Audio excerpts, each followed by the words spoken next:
Buenas tardes a todos y a todas. Muchas gracias por estar acá en nuestro ciclo sobre perspectivas sobre el Estado y las políticas públicas que organizamos para socios y socias de la Asociación Argentina de Estudios de Administración Pública. Mi nombre es Diego Pando, yo soy el presidente de la asociación.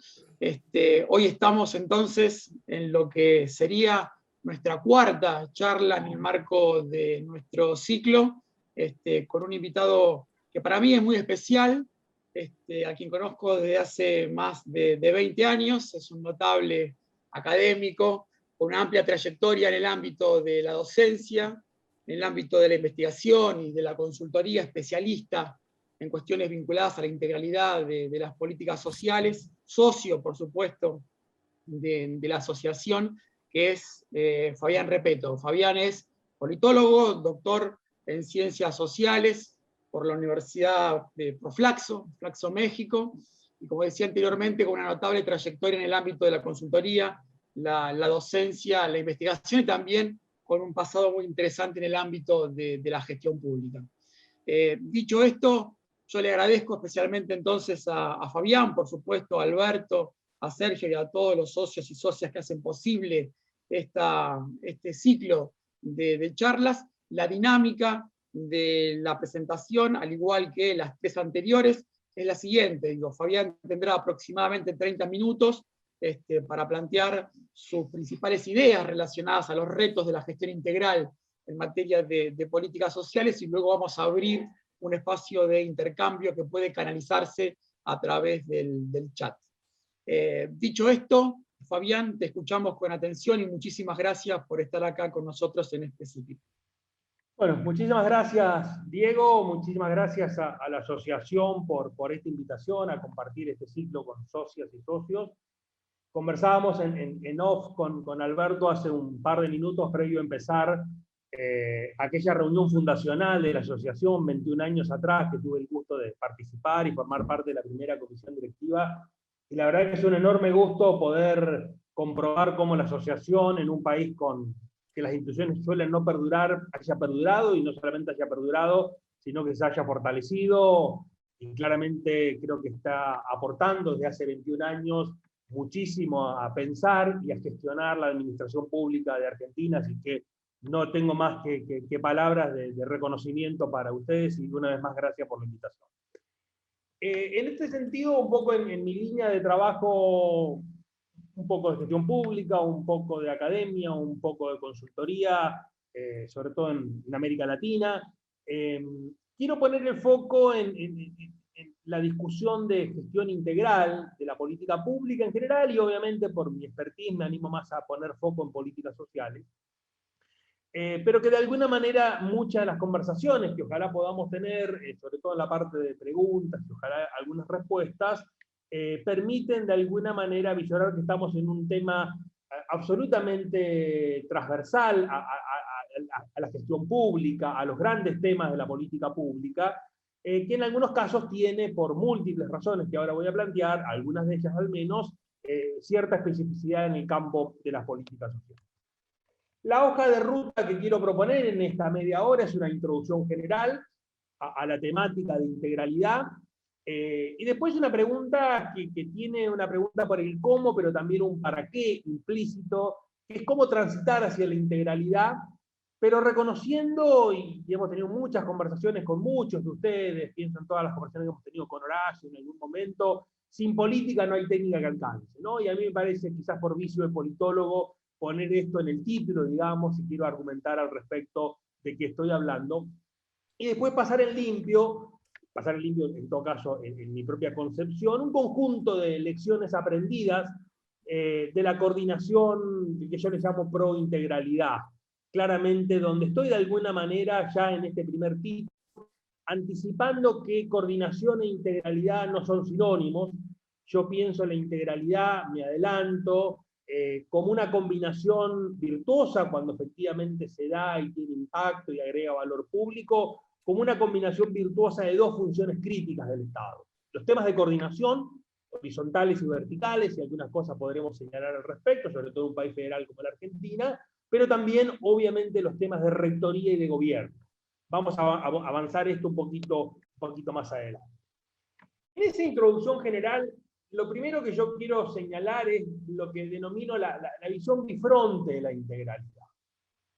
¿Por qué digo esto? Porque, primero, muchos problemas públicos, muchas cuestiones sociales, socialmente problematizadas, dirían nuestros maestros, pero no todas, quiero subrayar también, requieren de un abordaje integral. Y esto es lo primero que quiero señalar, quizás como mensaje suelto, pero que ojalá que lleven a una especie de argumento general.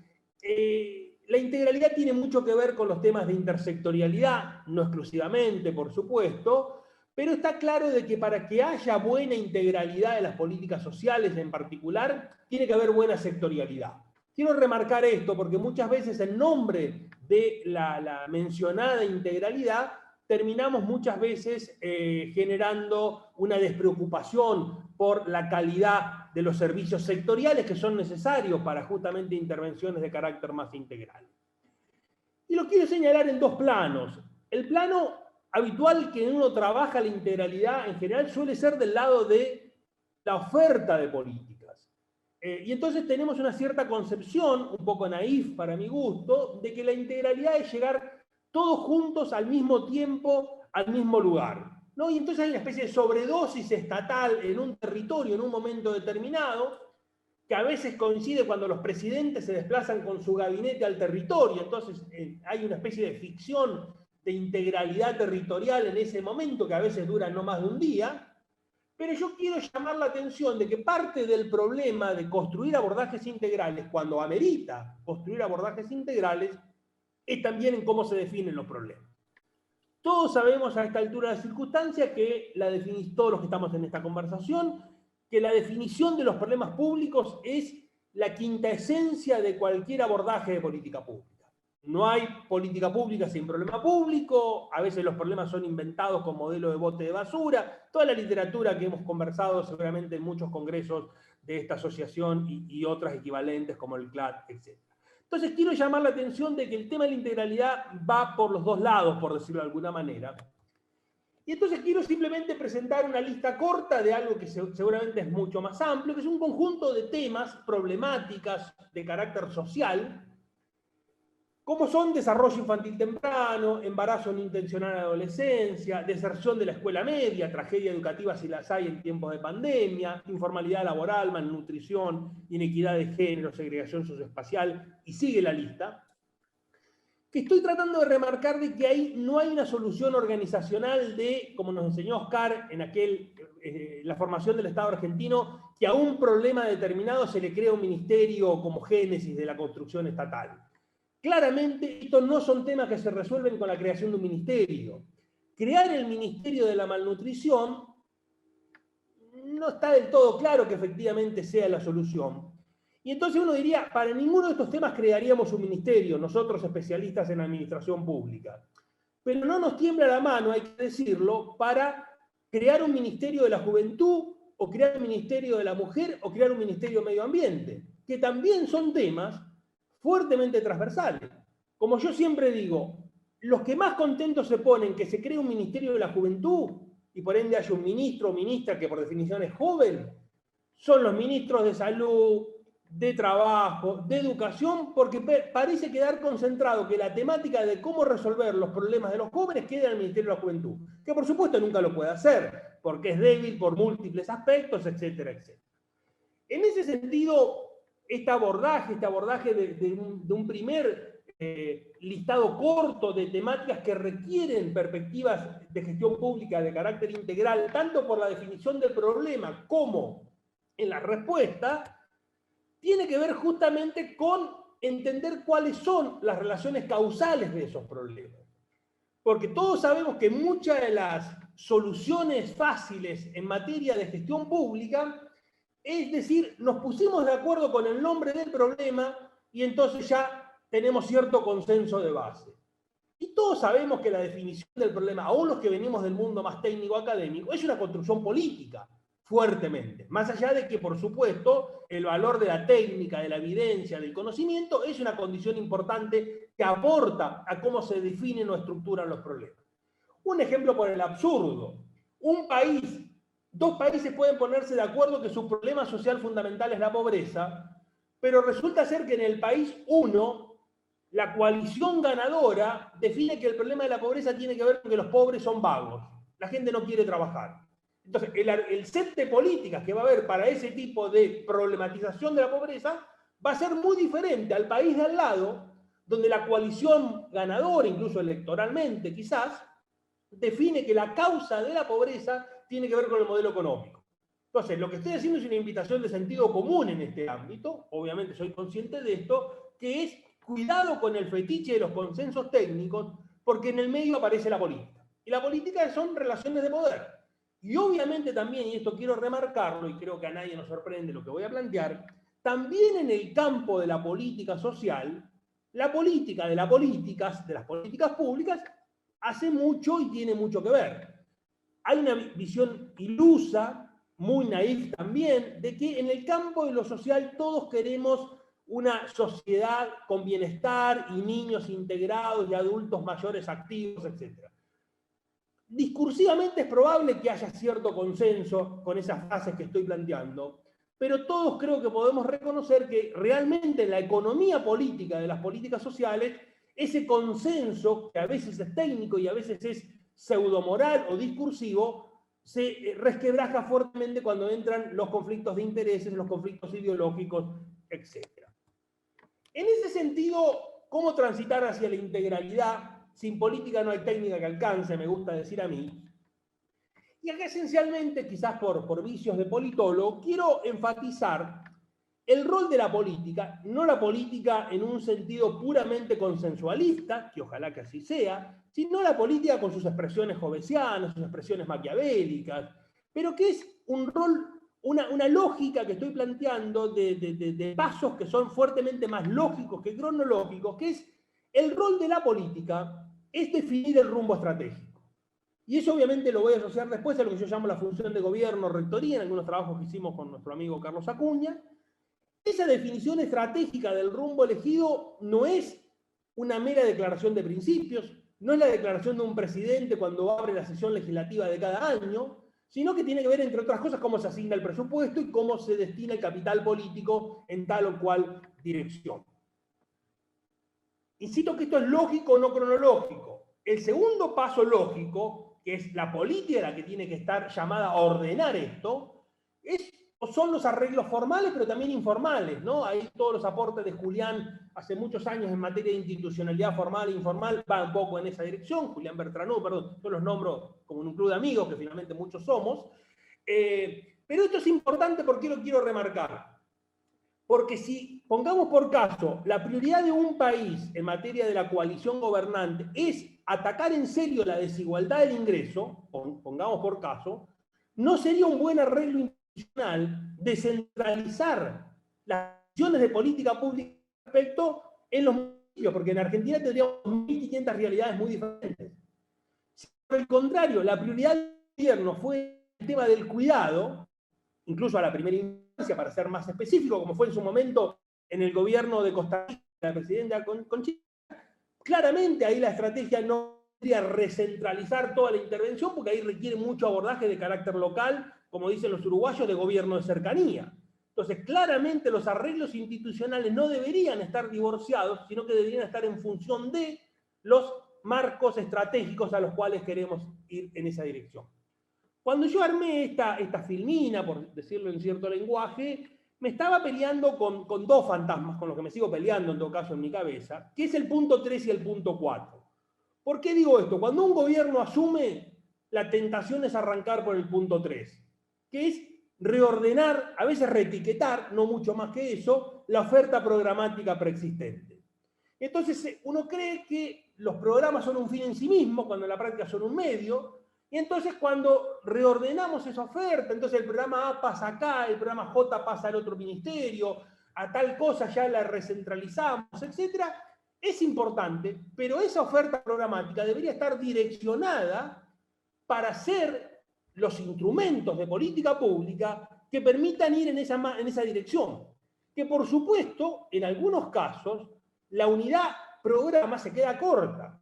Si estamos entonces, pongamos por caso, queriendo enfrentar la desigualdad por el ingreso, no hay un programa social que pueda resolver la desigualdad del ingreso. Habrá reformas fiscales que hacer, habrá retos críticos de coparticipación, etcétera, etcétera, que no es solamente el instrumento programa social tal cual lo conocemos en la Argentina, por lo menos de los años 80, sobre todo de los 90 a esta parte. Y el otro fantasma es el fantasma del fetiche de las herramientas de gestión. Algunos, en algún momento, no era mi caso, pero me hago cargo de esa conversación, en los años 90, estaba todo el tema del fetiche de la focalización en materia de política social. Entonces la batalla era muerte, universalismo versus focalización. Entonces estaba toda la idea de que bien focalizado como instrumento, la política social iba a resolver los problemas sociales de América Latina. Hoy eso se ha reestructurado la conversación, pero seguimos poniendo un énfasis, yo diría, excesivo en algún punto, respecto a que las herramientas de gestión son la solución para los problemas sociales. Son medios. Pero cuando enfrentamos temas sociales tan complejos, tenemos que ser conscientes de que necesitamos un instrumental muy heterogéneo, ¿no? Pienso en el cuadrito de doble entrada que muchos hemos leído de Roberto Martínez Nogueira, de qué tan homogénea o heterogénea es la tarea y qué tan cercano o lejano está el gestor de la política pública del beneficiario, el usuario o el nombre que le pongamos. Y eso te da un conjunto de 4 casillas que requieren modelos de herramientas de gestión ad hoc para cada una de intervención. No es lo mismo el instrumental de gestión que necesitamos para la AUH que el instrumental de gestión que necesitamos para atender una catástrofe natural, por ejemplo, ¿no? Entonces a eso me estoy refiriendo con este orden lógico que estoy planteando, al cual quiero ir en camino hacia la integralidad.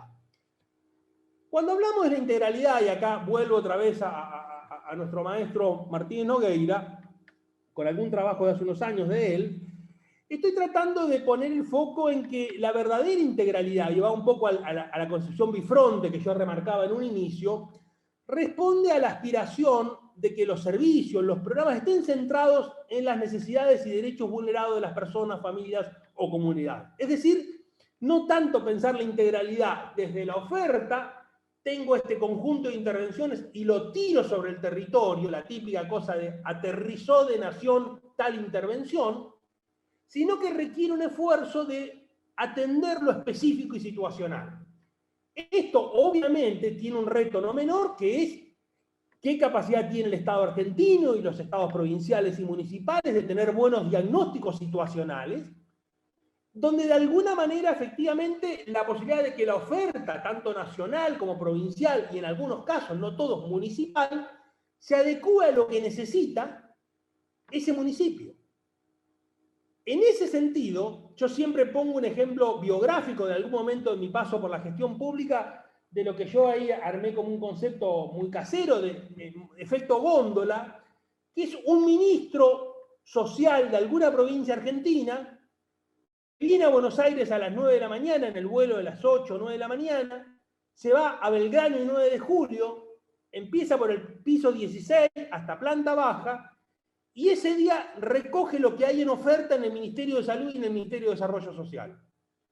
¿Necesita eso, lo que hay en oferta? Lo estoy diciendo de un modo muy genérico, por favor, se entiende el argumento. ¿Necesita eso la provincia y los respectivos municipios, lo que está en oferta ese día, metafóricamente hablando? Probablemente no. Cuando yo le preguntaba a ese ministro con el que volví ese día a la provincia a la noche por un tema de trabajo, ¿por qué agarraste esto si por ahí no lo necesitas? Él me decía, porque me bajo del avión y la prensa local me pregunta, ¿qué trajo de Nación hoy? ¿No? Entonces hay una estructura de incentivos en el modo de organizar la gestión federal de la política social, que yo creo que es un tema enormemente relevante, que tenemos que prestarle particular atención. Y el otro elemento, telegráficamente, para no robar mucho tiempo, es que obviamente la integralidad requiere, además de apropiados marcos políticos, institucionales y presupuestarios, del compromiso activo de todos los implementadores. A nadie nos sorprende, todos hemos revisado y gestionado lo que tiene que ver con burocracia a nivel de callo, burocracia de ventanilla, y esto efectivamente es crítico porque el juego de la política pública se juega fuertemente al final del camino en la implementación. En ese sentido, uno de los problemas de fondo es que la división social del trabajo y por ende también de la administración pública ve los problemas públicos en general y los sociales en particular de un modo fragmentado. No voy a abusar del ejemplo, pero salud mira al niño con ojo de salud, educación con ojo de educación, desarrollo social, etcétera, etcétera. El punto es que esa especialización organizacional, que también le ha hecho al mundo moderno, Weber mediante y compañía, en algunos casos termina en la hiperespecialización y termina también en la lógica de una amenaza del trabajo con los otros. Como me enseñó alguna vez un profesor muy amigo de algunos de ustedes, Pancho Suárez, él decía, un sello de goma nunca muere. Es una gran enseñanza de Pancho, que es esta idea de que una vez que está creado la Dirección Nacional de no sé qué, anda a borrarla del mapa. Y anda a decirle que además tiene que trabajar con A, con B o con el nivel de gobierno Z para gestionar mejor tal o cual problemática pública. En ese sentido, nos dice un colega también conocido de muchos de ustedes, Coldo Echeverría, en algún momento nos decía Coldo, tiene sentido pensar los retos de integralidad, intersectorialidad, coordinación, etc., en tanto y en cuanto haya interdependencia entre las áreas del Estado o niveles de gobierno que estén involucrados. Es decir, que compartan un entorno de trabajo, decía Coldo. El punto crítico es que compartir una misma realidad, una franja etaria de la población, un territorio, una problemática X o Y, no necesariamente implica que estén dispuestos a intercambiar y coordinar recursos y compartir objetivos generales. Eso es parte del problema de la hiperespecialización, las amenazas o las autosamenazas, las zonas de confort, etc. En ese sentido, yo creo que hay como sigo a Martín Nogueira de vuelta en esto, Roberto, hay como 3 elementos que es importante seguir poniendo sobre la mesa para la conversación posterior. Todo el tema de que ya de por sí vienen demasiado fragmentadas las intervenciones, por especialización temática, celos sectoriales, relaciones interpersonales.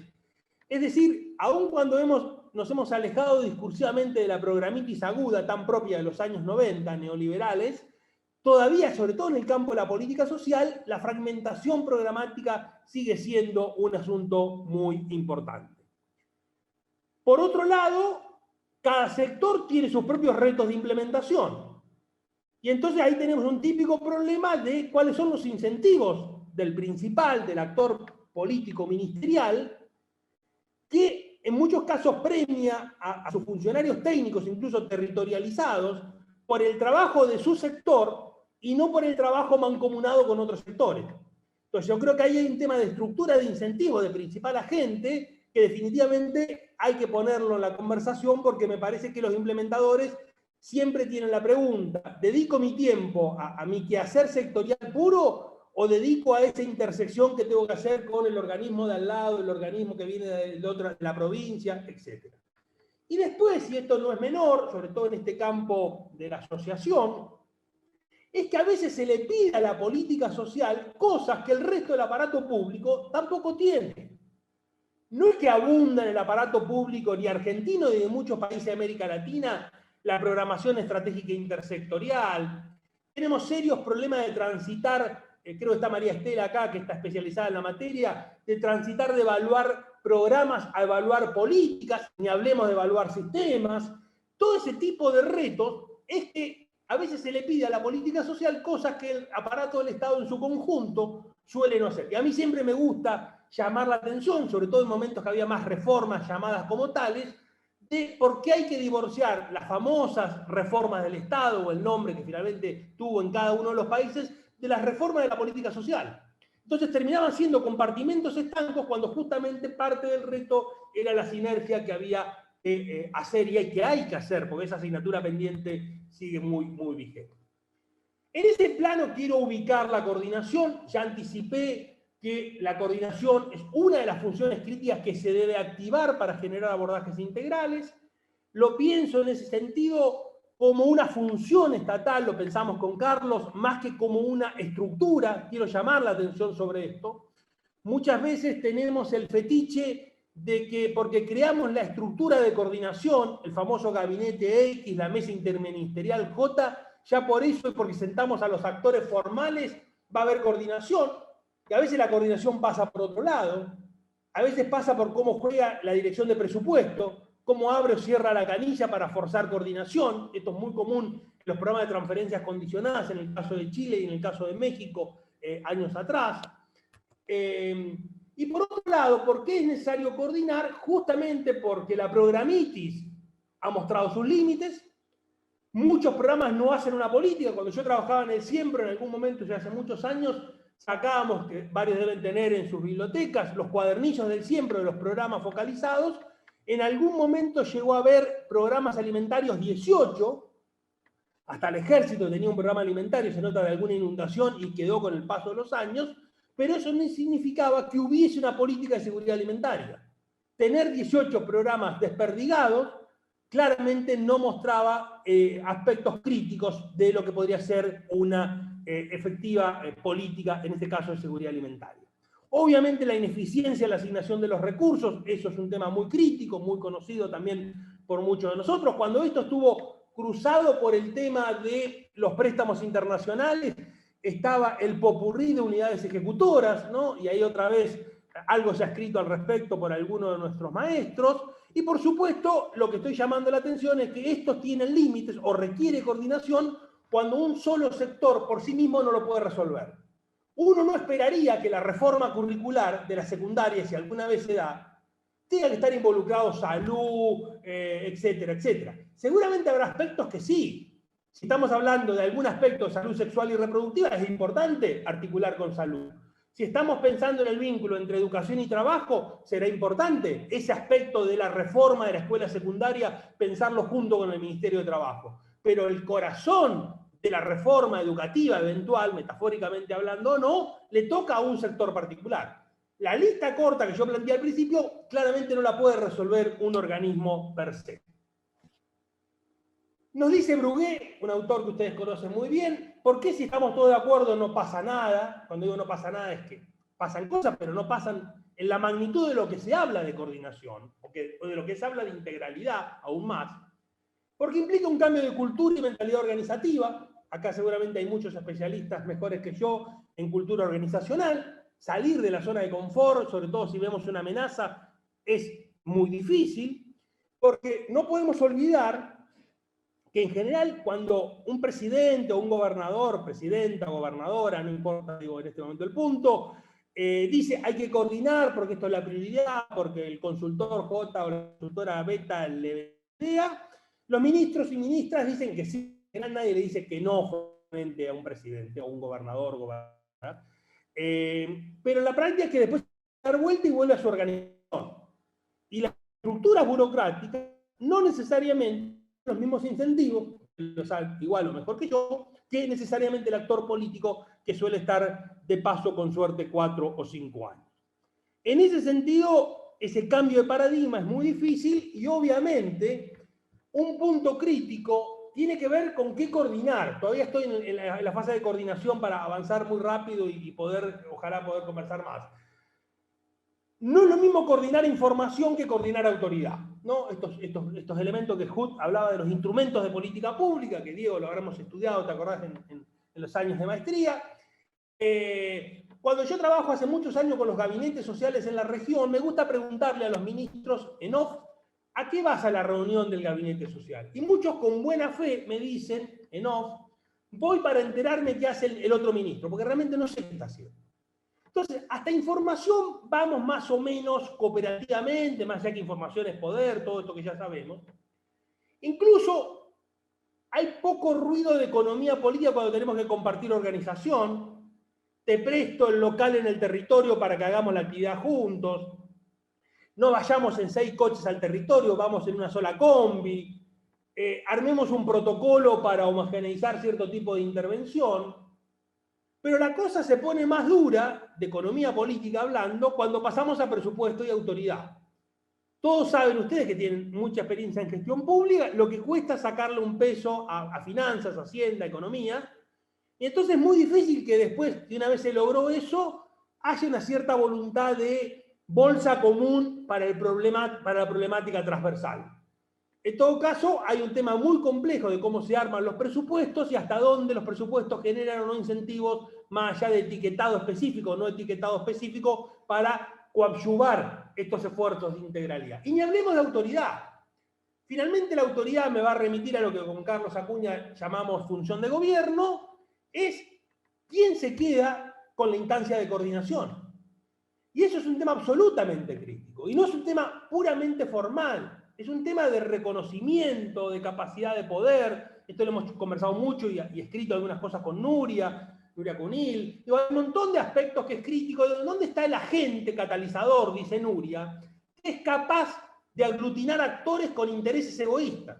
Porque no estamos en el mundo de Heidi.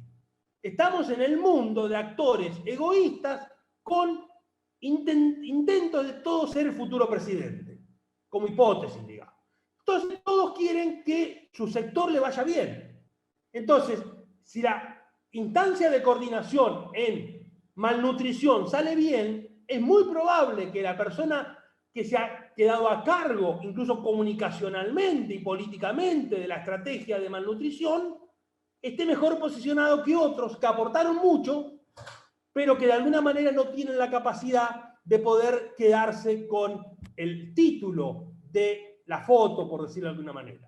Obviamente acá estoy estilizando argumentos, haciendo casi una caricatura, pero simplemente para forzar la conversación. Obviamente cruzo después, pero no quiero abundar demasiado, los retos de coordinación con etapas críticas de la política pública. Todos sabemos que la concepción de ciclo de política pública tiene sus límites. No voy a discutirlo acá porque no es el espacio, pero a mí me gusta hablar al menos etapas críticas de la política pública y obviamente no es lo mismo coordinar en un momento de definición del problema que coordinar una instancia de implementación. Entre otras cosas, porque no todos los potenciales jugadores pueden jugar en todos los momentos de la política pública. La burocracia a nivel de calle probablemente se queda fuera del momento decisorio, donde es un espacio de gabinete, es un espacio de alto nivel.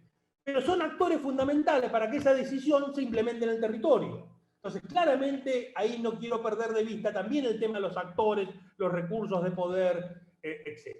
Y quiero cerrar esta parte y rápidamente, telegráficamente, plantear un conjunto de lecciones aprendidas, solo los títulos, con qué implica la función de gobierno. Decíamos con Carlos Acuña, la integralidad requiere la convergencia de coordinación como función, no como estructura, a veces coinciden, a veces no, vieja literatura sociológica, con la discusión de quién gobierna. Uno diría, bueno, gobierna el presidente, gobierna los ministros, también, pero ¿quién gobierna estos temas transversales? ¿Quién es el que en última instancia decide qué hacer? Voy a dar un ejemplo concreto porque lo conozco de primera mano, en primera infancia. Sabemos que para una buena estrategia de primera infancia se necesita salud, se necesita educación, se necesita centros de desarrollo infantil de desarrollo social, se necesita eventualmente trabajo y ANSES para temas de licencia de los padres y las madres, se necesita obviamente una gestión provincial y sobre todo local muy fuerte. Está bien, todos esos coordinamos, pero en última instancia, ¿quién define que el jardín de infantes se pone aquí y no se pone allá? Lo define el ministro, en este caso el ministro Trota. No hay una instancia superior de la articulación en primera infancia que mirando evidencia, por supuesto sin ser ingenuo respecto al juego político, la acumulación territorial, digo, nadie come vidrio en esta conversación por Zoom, dice, bueno, ponemos el jardín acá, porque acá no hay jardín a 100 kilómetros a la redonda.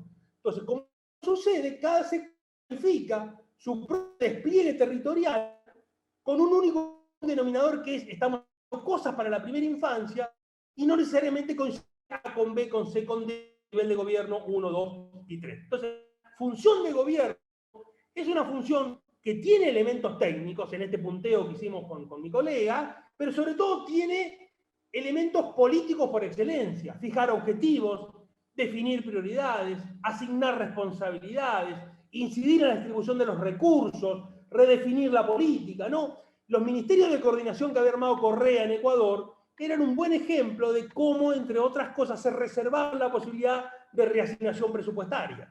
¿Por qué eran poderosos los ministerios de coordinación en ese momento histórico de Ecuador? Porque no solamente sentaban a la mesa los ministerios sociales, sino que monitoreando cómo iban las asignaciones y las partidas presupuestarias, eventualmente podían reasignar en función de prioridades presidenciales, de asignaturas pendientes, etc. Lecciones aprendidas, muy rápido, Arranco con una referencia a un autor que todos hemos leído y escuchado y aprendido, en este caso de Estados Unidos, Guy Peter. Él, en este gradiente que todos conocemos, tiene uno que yo no presento, pero siempre enuncio, que es el que él llama coordinación negativa. Y él, yo el lenguaje poco académico me gusta definirlo a veces como una especie de viejo vizcacha de la administración pública, porque tiene una gran experiencia. Él dice, ¿la coordinación negativa qué es? Es que cada uno haga bien lo que le toca hacer. Y eso es una sabiduría enorme, porque refuerza la idea que yo planteaba al principio de que se necesita buena sectorialidad. No alcanza con esfuerzos, por ejemplo, de coordinación positiva, que es que los actores se reconozcan entre sí. Porque eso requiere, entre otras cosas, la necesidad de que cada actor, en lógica de interdependencia, nos diría Koldo Echeverría, tenga algo para aportarle al otro. En algún momento, en un gabinete social de un país centroamericano en el que trabajé, como no sabían qué hacer con él, le habían dado la función de coordinar el gabinete social del ministro de Cultura. Estaba la primera dama, la ministra de Hacienda, el ministro de Trabajo, la ministra de Educación, el ministro de Salud. El pobre ministro de Cultura, con todo el respeto del mundo a la cultura, era incapaz de poder orientar la discusión estratégica de ese gabinete social. Entonces se necesita la posibilidad de que los actores sepan de que el otro tiene algo para ofrecer. Despliegue territorial, cercanía con el presidente o la presidenta, camino o prestigio acumulado, distintas opciones del juego político. Otro nivel, nos dice Guy Peter, es lo que él denomina integración de políticas, es decir, que en el campo de la primera infancia cada uno no haga lo que se le ocurra, o lo que puede, que es lo que habitualmente pasa, sino que haya convergencia en función de cierto diagnóstico, ciertas prioridades de franja etaria, de territorio, etcétera, etcétera. Esto, por supuesto, sin negar el juego de la política, que por supuesto define muchas cosas de dónde se prioriza y dónde no se prioriza. Y el último elemento que nos plantea Guy Peter es lo que él denomina estrategia de gobierno. Claramente lo que estoy tratando de remarcar acá es, como alguna vez aprendí, que no haya un efecto Penélope. Y lo voy a poner en un ejemplo bien concreto. Que lo que la política social hace de día, la política económica desteja de noche. Y entonces al día siguiente la política social tiene que volver a enhebrar los destrozos de una eventual política económica. Entonces, esa convergencia sistémica obviamente no es tan fácil, pero obviamente es un punto que quiero remarcar. En este contexto, y después de 20 años, sobre todo de consultoría, como presentaba Diego, en América Latina, con gabinetes sociales y equivalentes, quiero sintetizar a nivel de títulos el tema de las dos elecciones. El título, nada más, porque creo que además les queda el power para lo que necesiten y para seguir la conversación posterior. La coordinación es un medio, la integralidad sí es un fin, hay que ser muy selectivo cuando hay que hacer esfuerzos de integralidad, más ya que usamos la palabra casi para cualquier cosa. La difícil conjunción de técnica y política, esto todos lo sabemos de memoria en este Zoom, pero no es menor, no alcanza con voluntad política, como creen algunos, ni alcanza con tener buenos instrumentos técnicos. Podemos tener el mejor instrumento de planificación intersectorial y el mejor sistema de monitoreo de políticas y sistemas, y no solamente de programas, pero con eso no alcanza. Podemos tener la mejor agencia de evaluación, pero con eso no alcanza si no tenemos voluntad política. Y si tenemos voluntad política y no tenemos los fierros tecnológicos y técnicos y operativos, estamos en el mismo problema. Tercer lección aprendida, para lograr coordinación se requiere esto que yo decía antes, de tener un aparato estatal que genere condiciones para los abordajes integrales. El papel de los objetivos y las metas, esto lo tomé hace muchos años de un conocido de muchos de ustedes, de Alberto en particular, Leonardo Garnier. Leonardo, antes de ser ministro en Costa Rica, tenía muy claro de que el tema de las metas es fundamental. ¿Cuántas veces nos han pasado a nosotros que hemos ido a una reunión de coordinación y ni sabemos para qué estamos ahí? Claramente ahí hay un reto no menor, no solamente de leer la minuta de la reunión anterior, sino de tener claro cuáles son los objetivos estratégicos, y eso lo da la política, vuelvo al punto casi de partida. El tema de la coordinación, ni tanto ni tampoco. Yo creo que esto es importante en materia de que los gabinetes sociales en América Latina no han logrado coordinar el conjunto de la política social, que en todo caso se expresa lo que suele llamarse el gasto social, incluyendo lo contributivo, por ejemplo. Y de alguna manera también es cierto de que en algunos casos se queda como muy acotado a lo que ha sido la experiencia reciente en América Latina en los últimos 20 años, que son los programas de transferencias condicionadas, donde ahí sí hay buenos ejemplos de coordinación.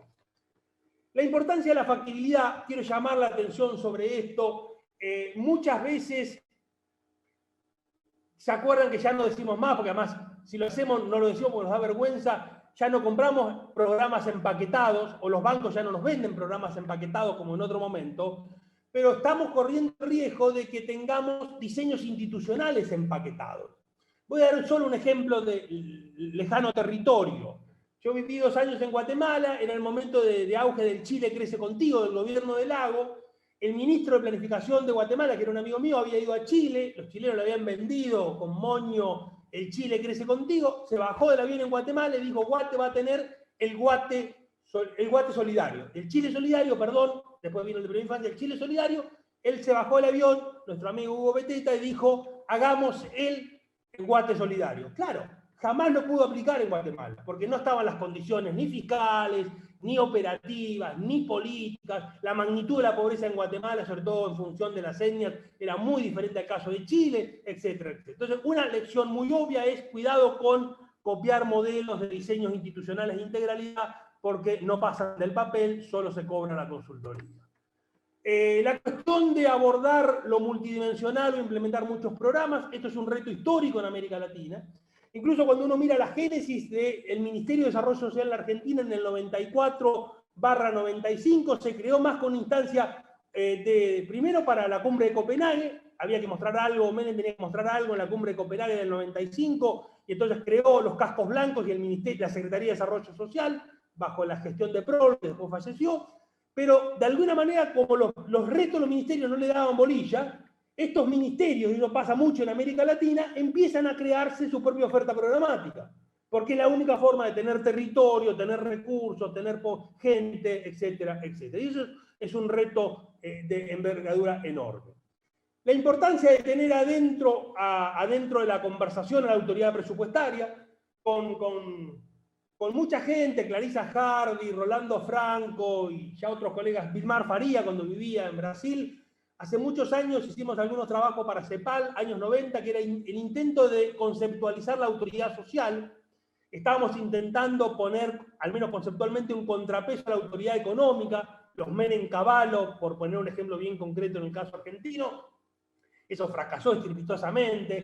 Los ministerios de Hacienda, bajo la lógica maquiavélica de divide y reinarás, preferían seguir negociando con cada ministerio social por separado y no el sindicato de los que le iban a pedir plata todos juntos. Pero está claro de que si uno no tiene como un actor aliado en materia de abordajes integrales a las autoridades que asignan presupuesto, obviamente el esfuerzo se queda a mitad de camino. Se necesita tener una comunidad de sentido, creo que ahí es clave también cómo uno genera coaliciones políticas y coaliciones de sentido respecto a la necesidad de confluir alrededor de ciertas temáticas críticas. Obviamente ahí me parece que hay un desafío bien grande en cuáles son esos temas prioritarios que requieren un esfuerzo, porque no se puede para todos los temas transversales generar condiciones políticas. La tentación que todos tenemos cuando trabajamos temas transversales es colgárselo al presidente, porque sabemos que el presidente destraba esto. Lo que pasa es que cuando a la 4ª vez le vamos al presidente a pedir que destrabe porque los ministros no se ponen de acuerdo, el presidente echa al que está a cargo de la coordinación porque es incapaz de coordinar un esfuerzo entre iguales. Es un tema bien crítico. Todo el tema de la institucionalidad, claramente, yo creo que ahí hay condiciones no solamente de reglas formales. Yo tengo mi disco duro repleto de decretos en América Latina que dicen hay que coordinar. Yo creo que el reto pasa más por las reglas informales, por la lógica de una cultura de la cooperación, por la lógica de confianza que tanto ha escrito Fukuyama y tantos otros, Capital Social, etc. Con Julián hicimos hace un par de años un trabajo para Eurosocial sobre el tema de confianza, que justamente trataba de meterse un poco en este tipo de desafíos. El tema del recurso humano, termino en serio, Diego, en un minuto. Yo creo que tenemos buenos técnicos sectoriales y tenemos malos técnicos intersectoriales, y eso es parte del problema y tenemos que construir mucho esfuerzo en esa materia. Y lo otro es que alguien debe ejercer la función de gobierno. Yo hablo muy rápido, quienes me conocen, quizás hable incluso más rápido ahora. Gracias por la oportunidad y obviamente a disposición, y perdón por extenderme unos minutos más. Bien, muchas gracias, Fabián. Muy interesante la presentación, muy actual la presentación. Abrimos entonces ahora un espacio para el intercambio a partir de preguntas. con los asistentes.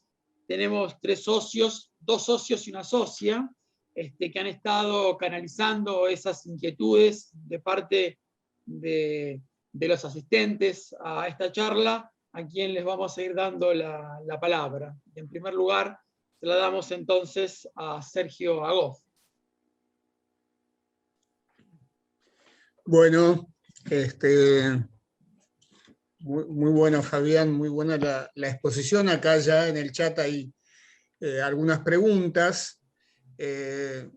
Voy a trasladarte a alguna de las que están, o una, en todo caso, y después los colegas harán también la referencia a otras. Terminaste hablando algo vinculado al tema de recursos humanos, o en algún momento pasaste por esa cuestión, y también insististe mucho en la cuestión organización, estructura. Acá Alejandro Pizarro comenta, pregunta, si serviría replantear el empleo público con perfiles por competencias, ¿no? Pensando que es un modo de pensar una visión transversal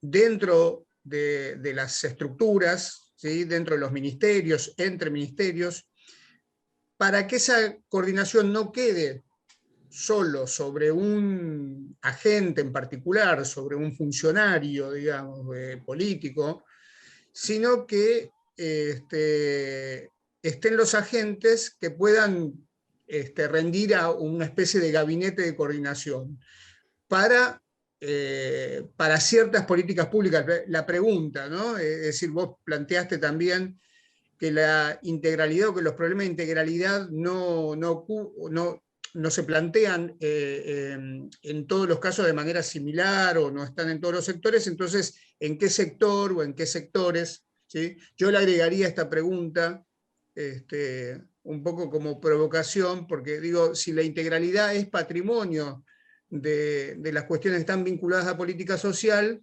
y si es posible pensarla también en otros campos de actuación estatal. Pensaba, por ejemplo, digamos, los ejemplos que nosotros tenemos en el campo de la gestión económica estatal y de la gestión de la política económica, como, por ejemplo, la gestión pasada atendió a una especie de fragmentación de grandes unidades en pequeñas unidades que manejaran distintos aspectos de la política económica, que volvieron a reintegrarse. Bueno, en fin, si hay sectores, en todo caso, y creo que coincide, y termino acá con la pregunta de Alejandro Pizarro, si hay sectores de política, digamos, más afines a esta cuestión, que de alguna manera era lo que estabas planteando. Bueno, esa es el primer interrogante.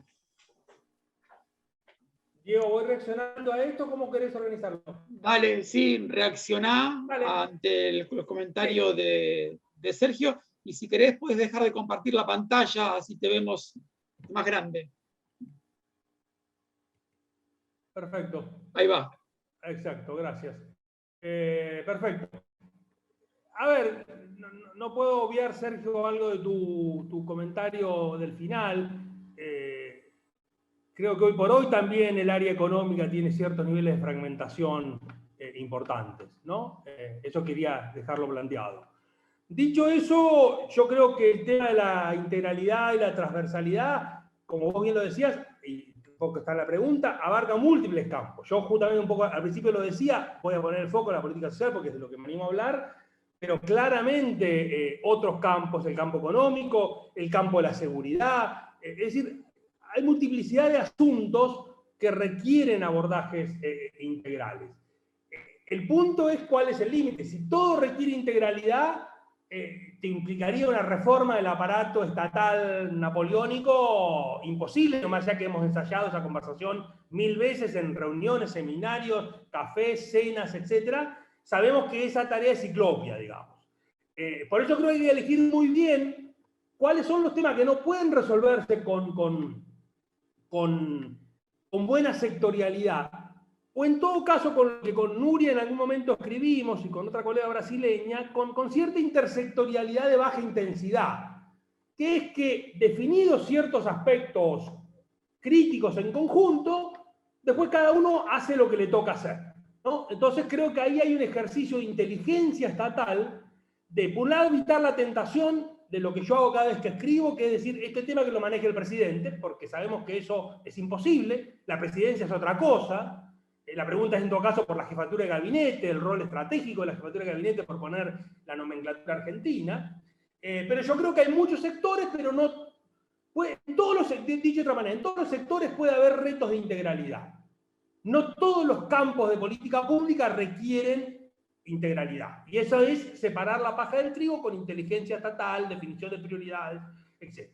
El tema de recursos humanos por competencia, yo no soy especialista en la materia, Alejandro. Creo que efectivamente podría ser un plus respecto a lo que hoy es la formación del recurso humano promedio, por ejemplo, en la administración pública argentina.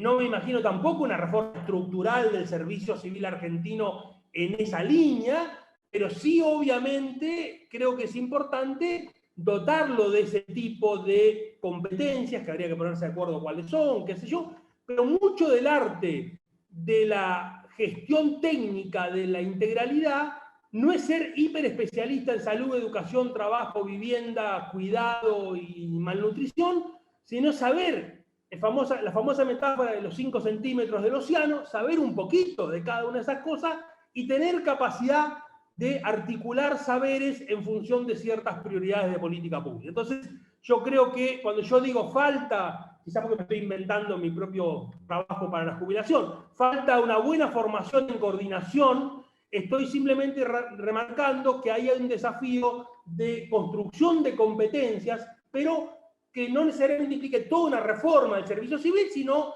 para los equipos técnicos que tengan esa función, sería pertinente dotarles, si no lo tienen, de ese tipo de competencia.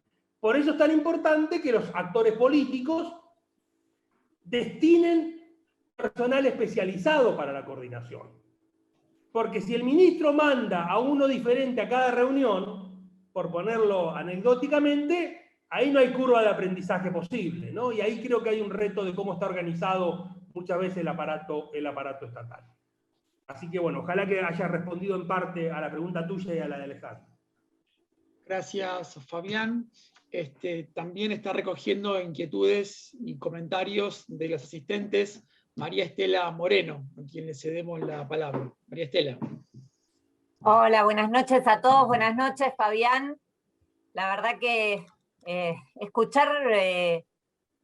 poner en palabras todo lo que uno vive en la administración de esta manera tan ordenada y tan clara, la verdad que ayuda a pensar, ¿no?, cómo es la mejor manera de hacer. Y en esta línea tenemos una pregunta de María Laura Pagani, que además de felicitarte, ella también dice que le resulta muy interesante ver cómo vas relacionando la teoría con las problemáticas de la práctica, y te pregunta, y yo también me voy a sumar a esta pregunta porque va en línea de lo que yo también te quería preguntar, desde tu experiencia, si podías comentar algún caso donde haya funcionado la coordinación entre áreas ministeriales y cuáles serían las condiciones de viabilidad para que ello suceda, ¿no? Y si puedo, yendo un poquito más allá, preguntarte si me podrías dar algún ejemplo de qué política social hoy en la Argentina está más cerca de la integralidad que planteás. Perfecto, gracias María Estela y gracias María Laura. Siempre es la prueba del ácido, ¿no? ¿Cuáles son casos exitosos de coordinación y de articulación? Cito algunos, digamos, telegráficamente, y justifico en un renglón por qué. El Progresa de México fue relativamente exitoso como primer programa de transferencia condicionada a finales de los 90, principio de siglo. Pero hay un caso bien interesante, y de hecho ese caso es el que tomamos con Carlos Acuña para diferenciar entre función y estructura. ¿En qué sentido? En el sentido de que estaba el comité interministerial. ¿Se acuerdan que en México son secretarías, pero son ministerios? Estaba la Secretaría de Salud, la Secretaría de Educación, la Secretaría de Desarrollo Social, CEDESOL, pero la verdadera coordinación la ejercía Santiago Levy desde la Dirección de Presupuesto. Hay anécdotas muy concretas donde él se sentaba con el ministro de Educación mexicano, que se las trae, digamos, el sistema educativo mexicano, como sabemos, con María Esther Gordillo y compañía, y él le decía al ministro de Educación, mira, esta plata, digo, no me ven, pero esta parte de la plata ya está reservada para el Progresa. ¿Qué necesitas vos para tu ministerio? Para el resto de las acciones del Ministerio de Educación. Entonces, ahí hay un ejemplo claro, pero que tiene que ver con un manejo de un recurso de poder fenomenalmente importante, que es precisamente la plata. Otro ejemplo interesante, que yo medio lo mencioné al pasar, fueron los ministerios de coordinación, sobre todo el social, en Ecuador, que tuvo un intento bien interesante de fusionar distintos ministerios y a partir de ahí construir una estructura muy lógica, sobre todo porque asignaba presupuesto y se podía meter en las prioridades. Tenían algunos pequeños problemitas de gestión, que no habían resuelto el tema de la seguridad de los ministerios de origen, entonces uno entraba a ese ministerio y había 5 seguridades diferentes. Estaba la seguridad del Ministerio de Salud, la de Educación, la de Trabajo, la de Vivienda, pero fuera de eso funcionaba bastante bien. Yo citaría el caso del Chile Crece Contigo, en el caso de Bachelet, en el primer gobierno Bachelet con Primera Infancia. Ahí fue muy claro tener no solamente el mandato político de la presidenta Bachelet, sino también una puerta de entrada muy clara. Ella, por su propia formación pediátrica, entró al sistema por el sistema de salud y eso permitió que el resto de los actores se involucraran con un buen marco normativo, no a priori, sino en todo caso a mitad de camino, que generó condiciones apropiadas para que hubiese presupuesto de asignación específica. Citaría 2 casos más para cerrar. El Brasil sin miseria con Dilma. Fue un buen intento, que ahí lo lideró mi colega y amiga Ana Fonseca, pero que tenía un problema no menor, que era una secretaría especial dentro del Ministerio de Desarrollo Social, pero que tenía que forzar coordinación de 20 ministerios, de todo el plan alto de Brasilia, digamos. Y eso fue un problema enorme, digamos, pero lo intentaron relativamente bien durante algún tiempo. Y en Argentina, quizás porque participé en la génesis y conozco la génesis y después ha ido mutando, yo creo que un buen esfuerzo que se hizo en su momento y que todavía perdura y tiene buenos indicadores, más o menos, es el plan de embarazo no intencional de adolescencia, el plan ENIA. Creo que fue un buen intento de articular salud con educación y con desarrollo social. Permítame contar en un segundo, María Estela, la génesis de eso. La anterior gestión de gobierno, CENAF, le había pedido a CIPEC que quisiera algo al respecto, y terminó siendo muy caricaturesco, porque yo en ese momento estaba en CIPEC, y yo fui como actor de la sociedad civil a golpearle la puerta a los programas de educación, uno de ESI, Educación Sexual Integral, y a los 2 de salud, a ver si arrancábamos a hacer algo en conjunto con la CENAF que no tenía realmente poder de fuego, porque no tenía programas para gestionar un plan de embarazo no intencional de la adolescencia, pero tenía, por razones interpersonales, pero fíjense cómo pesa, no voy a dar nombres propios, llegada directa a una vicejefatura de gabinete muy poderosa en el gobierno anterior, que permitía que no hubiese problema de asignación de recursos. Entonces, ahí se dio un juego donde los actores estatales fueron entendiendo que podían hacer algo superior. Cuando yo les golpeé la puerta, literalmente, les golpeé la puerta en el piso 7, 8 de salud, lo máximo que habían logrado era un grupo de WhatsApp. Porque nadie les daba bola, dicho así en lenguaje académico, a las 9 de la noche, 8 y pico de la noche. Entonces, claramente yo creo que en la Argentina seguramente hay otros buenos ejemplos, se me pierden ahora quizás por el cansancio y la noche, pero definitivamente hay mucho para hacer, hay mucha experiencia probablemente subnacional, este evento es muy federal y lo celebro, seguramente me estoy perdiendo de muchos ejemplos, pero bienvenidos los ejemplos porque yo soy muy pesimista, pese a que hablo de coordinación y trabajo estos temas, en lograr buenos casos exitosos, pero bueno, como esta pregunta surge, siempre me he hecho mi propia lista corta para responder un poco, ojalá, a vos y a las 2 María. Gracias, Fabián. Tenemos varios comentarios y varias preguntas, así que continuamos con otra ronda. Si te parece, nuevamente le damos la palabra entonces a Sergio. Bueno, a ver, Fabián, junto varias que no son necesariamente, no apuntan a lo mismo, pero para dar lugar a la participación y a intervención de varios de los que participaron como asistentes en la actividad. Federico Vázquez hace una pregunta interesante respecto de cómo ves en relación con la necesidad de la intersectorialidad y qué tipo de encuentros deberían darse entre políticas sociales y áreas, por ejemplo, como la de ciencia y tecnología, ¿no? Que parece hoy, o desde hace un tiempo, algún área crítica. Y por otro lado, Alejandra Migliore hace una pregunta más como de evaluación del hoy, ¿no? Si esa función de coordinación de la que vos hablás no debería estar en cabeza de la jefatura de gabinete y en todo caso, ¿qué pasa con esa función de coordinación si no tiene el manejo efectivo de recursos y la decisión sobre ellos? Aunque en el caso de la jefatura de gabinete pareciera en primera instancia que sí tiene algún instrumento. Bueno, esas dos preguntas te dejo. Bien, gracias, Sergio. Respecto a coordinación y ciencia y técnica, algo que no planteé porque no daba el tiempo, es qué definición de política social se da a un país. No solamente tenemos desde la academia, sino se da a un país. Uno podría hacer un proxy a qué entiende un gobierno, un Estado de política social, mirando lo que entra bajo el rubro gasto social. Y ciencia y técnica está formando parte de ese ámbito, ¿no? Con lo cual, yo creo que esa discusión, que es una discusión fuertemente política, yo me acuerdo algunos trabajos de Klaus Hofe, ¿se acuerdan cuando leíamos a Klaus Hofe, que ya le perdimos el rastro? Él decía, crear una carretera para que salga la gente a trabajar y mueva la mercadería es política social porque genera empleabilidad. Entonces, esa definición es claramente discutible, pero dicho eso, con lo cual uno podría decir, si técnica forma parte eventualmente del campo amplio de la política social, porque ojo, creo que queda claro, cuando pienso política social no pienso política frente a la pobreza, como a veces en la versión naif o neoliberal se piensa. Pienso educación, salud, seguridad social, trabajo, vivienda. Quiero dejar claro eso.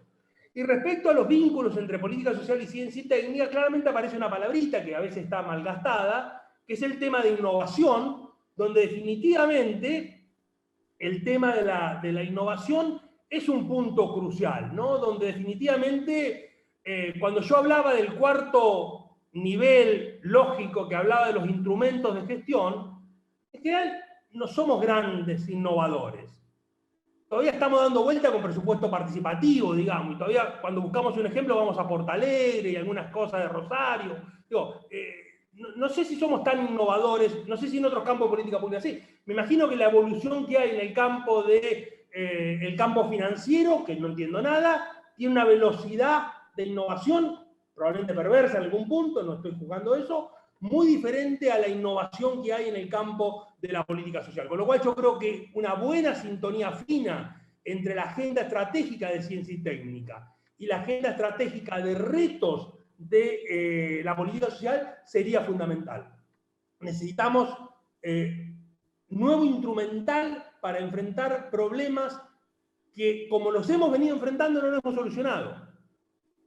Por supuesto, no es desigualdad. Podés inventar muchas cosas, pero ahí si no haces reforma fiscal y cambiar la economía política, no resolvés la desigualdad. Pero muchos aspectos de gestión operativa, claramente ciencia y técnica tendría que tener un rol protagónico. La pregunta que yo me hago es cuánto hay de convergencia entre las prioridades que fija el Ministerio de Ciencia y Técnica vis a vis la agenda que requieren los campos de la política social. Como decía el hijo de una amiga, cuando le preguntan qué es el CONICET, es una fábrica de barbijos. Bueno, digo, ¿cómo encontramos ese punto de equilibrio, digamos, entre el vínculo con la política sanitaria y la ciencia y técnica? Obviamente el tema de las vacunas coloca esto en el centro de la conversación. Y respecto al tema de la coordinación, sí, está claro, uno debería ubicarlo en lo más alto de la pirámide posible. La reforma constitucional del 94 genera elementos vinculados a la jefatura de gabinete para eso. La jefatura de gabinete no siempre ha sido jefatura de gabinete, digo, no vamos a abundar en esa conversación porque nos quedamos hasta las 12 de la noche, pero es un reto fenomenalmente importante En el campo de la política social, teníamos desde el 96, cuando estaba Rodríguez, el pampeano, el jefe de gabinete, que creó el gabinete social porque estaba de moda. Después llegó Chiche con Mari Carmen Feijóo el 1 de enero del 2002 y armó el Consejo de Coordinación, que era el gabinete social con otro nombre. Y ese gabinete siguió existiendo, pero en algunos casos, como el gobierno anterior, paradigmáticamente, se le inventó, ni siquiera tuvo formalización, el Gabinete de Desarrollo Humano que operaba en el costado del Gabinete de Coordinación o el Consejo de Coordinación. Es decir, creo que ahí tenemos un desafío enormemente importante que resolver de alguna manera, porque, insisto, cuando uno le pide al presidente que laude permanentemente en conflictos interministeriales, no alcanza a resolverse, ¿no? Y es el gran desafío porque no alcanza con la estructura, no alcanza con la invocación a la buena voluntad de los actores. Yo siempre pongo un ejemplo, y perdón que me extienda, que a esta altura no sé si lo inventé o lo fui construyendo como un tipo ideal weberiano, que es en algún gobierno, yo no sé si no era México, el presidente tenía que armar su gabinete y como sabía que este lío se le venía encima, dijo, bueno, pongo a 3 cuates de ministro de Salud, de Trabajo y de Desarrollo Social. No se van a pelear, son todos compadres. A los 3 meses se estaban matando las familias, digamos, ¿no? Entonces hay un tema ahí muy complicado que no es de psicología, es otra cosa, no alcanza con la psicología humana simplemente para resolverlo, pero hay que incorporar los celos, las relaciones interpersonales, etc. Y ahí se nos escapan las categorías más tradicionales de la gestión pública. Gracias, Fabián. La última tanda de preguntas y comentarios la recogió María Estela, a quien escuchamos. Bueno, trato de juntar varias, voy a dejar afuera algunas porque hay un montón.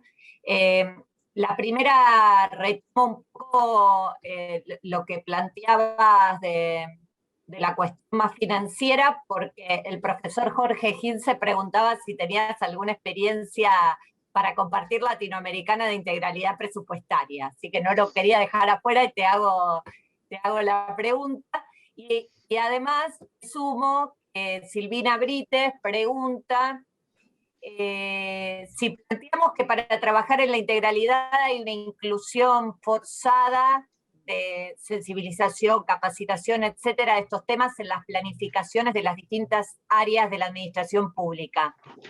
En un plan estratégico de trabajo, ¿cuánto tiempo podemos plantear como óptimo para tener indicadores que nos sirvan para la gestión de estos temas? Gracias, María Estela, gracias, Jorge y colegas.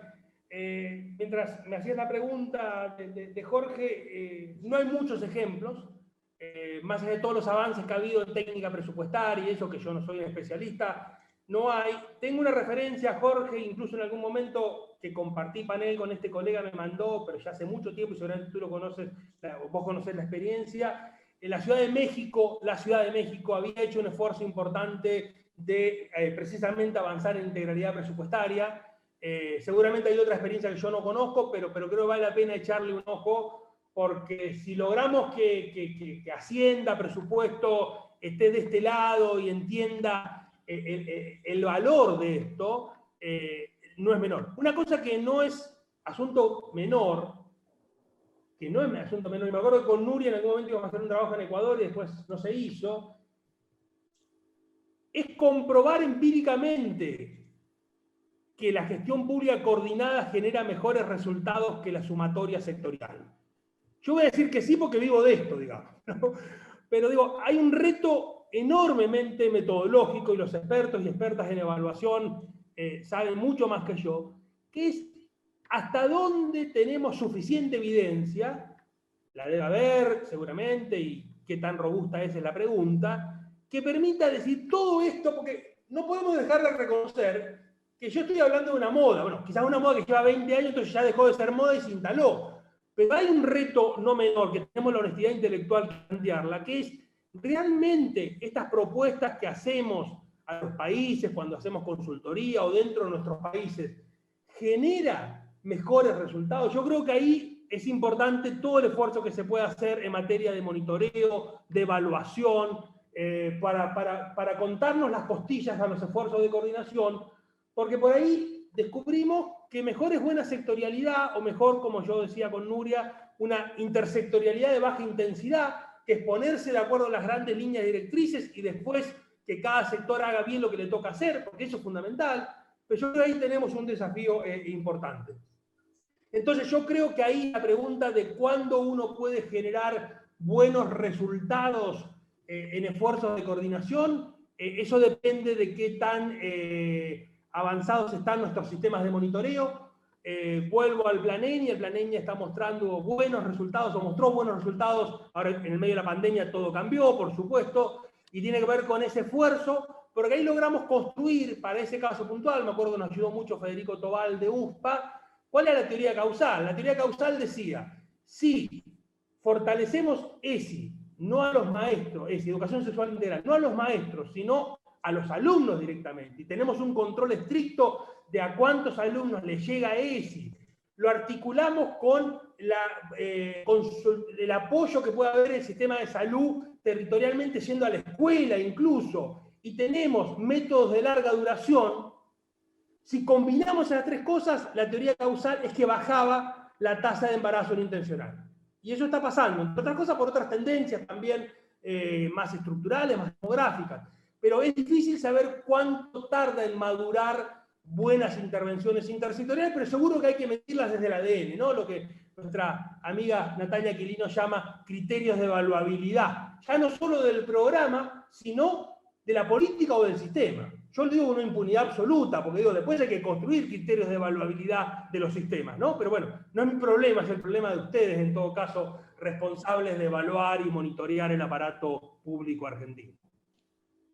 Gracias, Fabián. Sobre el final llegó una pregunta que me tomé el atrevimiento de tomarla, que es de Horacio Cao, esta sí es la última, una más y no jodemos más, que pregunta sobre el rol de los consejos federales como instrumento de coordinación sectorial entre nación y provincias. El experto en federalismo es Horacio, le respondo a Horacio, digamos. No, a ver, yo hice algunas cosas en su momento, seguramente lo entrevistó Horacio para alguna de esas cosas, nuestra colega Fernanda Potencia en su momento ha escrito mucho, etcétera, etcétera. Yo creo que es un instrumento potente para un país federal. Creo que hay sobredosis de consejos federales. Entonces ahí creo que, así como se dio una hiperespecialización a nivel de los organigramas que ustedes deben tener colgados en sus oficinas del aparato público, tenemos una sobredosis de consejos federales. Creo que no ha habido una rigurosidad de evaluaciones metódicas, ver cuál funcionaba mejor, cuál funcionaba peor. Todo ministro que asume en desarrollo social, que lo conozco más, siempre se jacta que en la primera semana los convoca. Claro, total, estamos en la luna de miel y entonces los convocás. Yo me acuerdo en la época que estaba en la Alianza, Graciela, que era la ministra, lo convocó, hasta que se dio cuenta que los ministros peronistas le iban a ir a la yugular, se acabó el cofedeso, digamos, ¿no? Entonces digo, esa dinámica yo creo que hay que analizarla con mucha perspectiva. Yo creo que nos debemos una conversación ayornada de los consejos federales, y me encantaría que me inviten a esa conversación, y creo que los reto a vos, Diego, como presidente, y a la asociación, a encarar una conversación sobre consejos federales, y quiero estar escuchando esa conversación, porque creo que no sabemos todo lo que necesitamos saber en un país cada vez más complejo en su lógica federal, no solamente en lógica de coparticipación, sino en lógica de funcionamiento y de hiperespecialización, ¿no? Lo que Yacine Jordán en algún momento decía, el pluralismo institucional. ¿Quién hace qué en cada campo de la política pública? Sabemos que, salvo en los momentos de los patacones y compañía, la moneda la maneja el Estado Nacional. Pero en educación, ¿qué le toca hacer al municipio? ¿Qué le toca hacer a la provincia? ¿Qué le toca hacer a la nación? Si nos quedamos con la formalidad de la ley de educación que dice que le toca a cada nivel, creo que nos quedamos cortos. Y ahí los consejos federales tienen un protagonismo fenomenal, ¿no? Y yo creo que valdría la pena hacer un evento y una conversación sobre ese tema, incluso con los propios protagonistas, por supuesto, de los consejos federales. Bien, bueno, antes de terminar y de devolverte la palabra, Fabián, para que puedas despedirte, y por supuesto agradeciéndote especialmente por tu intervención en el día de hoy, yo quiero agradecerles especialmente a todos y a todas quienes participaron de esta charla, invitarlos a la próxima charla, el próximo miércoles a las 19 horas, Julián Bertranú, va a hablar sobre la importancia del fortalecimiento de capacidades estatales para mejorar la calidad de las políticas públicas. Eso es entonces el próximo miércoles a las 7 de la tarde. Y ahora sí, te despedimos, Fabián, te agradecemos especialmente, sabemos de tu compromiso con la asociación, de tu amistad con muchos y muchas de nosotras, y para nosotros, como siempre, es un lujo poder contar con tu participación en este tipo de encuentros. No, gracias a vos, Diego, un gusto. Sé que estoy con la cuota al día, le pregunté eso a Alberto, así que invito a los que no están con la cuota al día a pagarla. Será un gusto escuchar a Julián la semana que viene. Con Julián hace 30 años, éramos muy chicos, pero hace 30 años que venimos conversando este tipo de cosas, así que un gusto formar parte de un panel con los otros colegas que también han invitado al ciclo y con todos ustedes, así que nada, más que agradecimiento no tengo para vos, Diego, y para la asociación. Muchísimas gracias a todos y a todas, y nos estamos viendo entonces el próximo miércoles. Nos vemos. Gracias. Muchas gracias, Fabián. Buenas noches. Chao. Buenas noches, bárbaro. Adiós, todo. chao, nos vemos. Gracias, chau. Salió bárbaro.